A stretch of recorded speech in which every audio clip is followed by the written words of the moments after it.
Alright, it's a little too early to be doing a really loud intro or being really crazy, so let's just keep it short and simple. Today we're going to be ranking all the Canaries in Injustice 2 Mobile. Now a lot of you guys were asking if I can include White Canary, so yes, I will be including White Canary, and a lot of you guys also wanted me to include Silver Banshee. Now the reason why I decided to include Silver Banshee is because there really isn't that many Canaries, there's only 3, so let's make it 4 just to be a little bit more interesting, and also the movements and the mechanics of Silver Banshee is exactly the same as all the other Canaries, so I just felt like it would make sense. Anyways, with that being said, I hope you guys have a nice day, stay safe and stay clean, and let's start the video.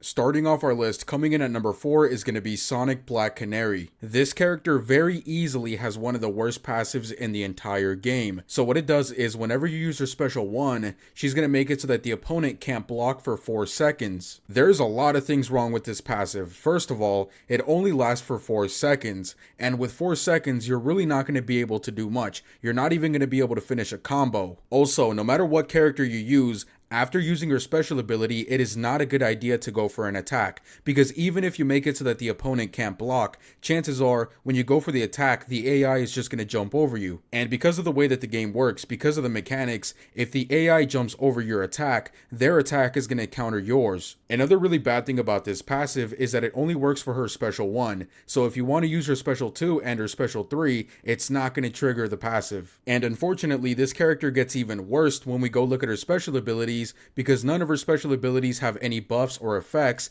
and none of them do a lot of damage. And the cherry on top to make this character really bad is that you cannot go get her shards off of the arena store, which is where you used to be able to buy them, which means that from now on, if you want to get this character, you're going to have to try to get her off of chests. Although I really don't recommend it. Honestly, the only good thing I can say about this character is that you can get her gears off of raid drops, which even then, I guess it's really not that much of a compliment because you can get so many different gears for so many different characters in raid drops. Anyways, there's really nothing else to say about Sonic Black Canary because, well, she's just a bad character. Now moving on to number 3 is going to be Silver Canary. This character is a little bit more interesting than Sonic Black Canary, but she's still not that good. So what her passive does is it gives her more damage on her fast attack hits, and she gives critical attack chance for Green Arrow teammates. So about a year ago, I thought that maybe this character would be pretty good if I added Justice League Flash because he gives you more hits on your fast attack hits, and that multiplied with the extra damage, I thought it would be pretty good. Then I found some gameplay about that on YouTube, and unfortunately, she really didn't do that much damage. It's still a pretty cool idea if you want to try it out in arena or campaign, but if you want to do a lot of damage in raids or solo raids, this is definitely not the way to go. Now, to be honest, even though this doesn't do the most amount of damage, I still like the idea. But the one thing that kind of kills this character is her special abilities because none of them have any sort of buffs or effects. Also, let's be realistic, a lot of people don't want to use Justice League Flash for a character like Silver Black Canary. So I think it would be kind of cool if maybe Silver Green Arrow got the passive of Justice League Flash where he gives an extra fast attack hit, but it would only work with Black Canary teammates. Moving on, if you want to get her shards and gear, you can get it off the campaign, but unfortunately she is a silver character, so you're not going to be able to get it off of raid drops. Anyways, with all that being said, now let's move on to number 2, which is going to be White Canary. This character used to be one of the best damage dealers in the game, but over time she just kind of fell off. If we go look at her passive, it has 2 different parts to it. The first part of her passive gives Multiverse teammates a 50% chance that their special 1 is not going to cost any power bars, and the second part gives 30% base effect of the team's 5th gear slot. I really don't like the way that's worded because it's basically a complicated way of saying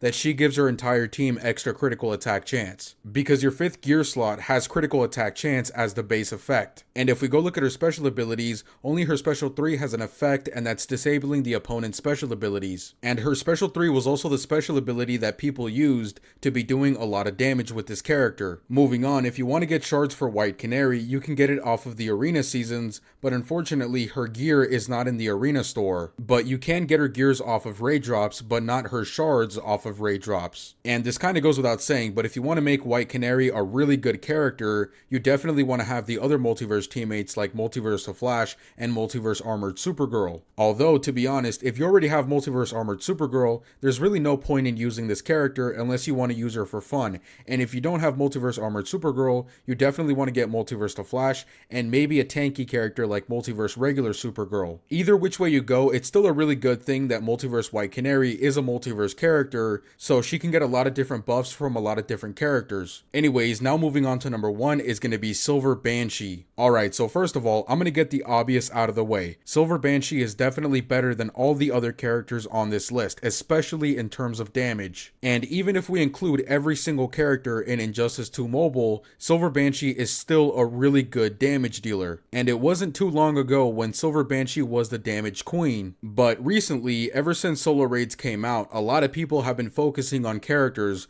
like King of Atlantis Aquaman, Heartbreaker Harley Quinn, which is the new damage queen, and Black Mana. Characters like that are definitely dominating solo raids. And because of that, it kind of feels like Silver Banshee fell off a little bit, but still not really, because this character is really good for regular raids. And even though she's not god tier in solo raids, she's still also going to be pretty good in solo raids because she does do a good amount of damage. Alright, so before I talk about how this character works, let's first go look at her passive. It says that when Silver Banshee's special abilities damage an opponent affected by torment, they deal increased damage and have a chance to disable their highest upgraded special ability for a duration. And if an opponent's highest upgraded special ability is already disabled, then the passive will choose the next highest special ability to disable. And also, all Arcane teammates' special 2s and special 3s benefit from torment. And if we go look at her special abilities, all of them have effects. So her special 1 has a chance to inflict torment on basic and swipe attacks, and her special 2 applies torment to their current opponent, and it also forces them to tag out. And an opponent that's been tagged out this way cannot tag in for a good amount of time. And if there's one opponent remaining that's not a boss, all of their special abilities will be disabled. And finally, for her special 3, whenever the opponent has a disabled special ability, Silver Banshee's special 3 will be doing extra damage per disabled special ability. And this will also be armor piercing, and if the opponent is affected by torment, this special ability will be doing extra increased damage. So the idea of using this character is actually really easy.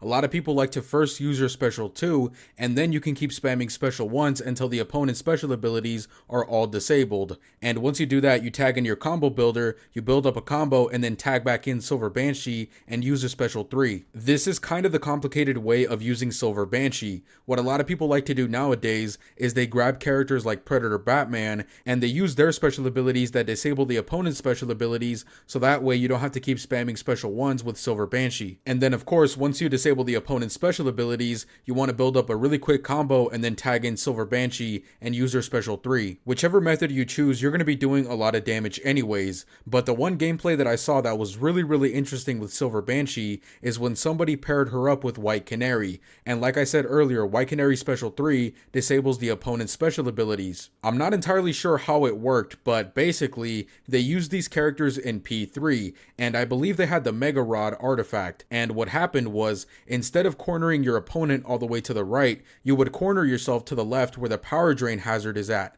And since you had the artifact, instead of getting power drained, you would actually gain power. This way you would be able to use your special abilities really quickly. If you want to get the shards and gear for Silver Banshee, you can get them when her challenge pops up. However, you're not going to be able to get her shards off of raid drops, but you can get her gears. Overall, Silver Banshee is definitely a really fun character to have. She does a lot of damage. She's a little bit confusing to understand, but still a really good character to have, and that's why she's going to come in at number 1. Anyways, guys, with that being said, I hope you guys have a nice day. Stay safe and stay clean, and I'll see you guys later.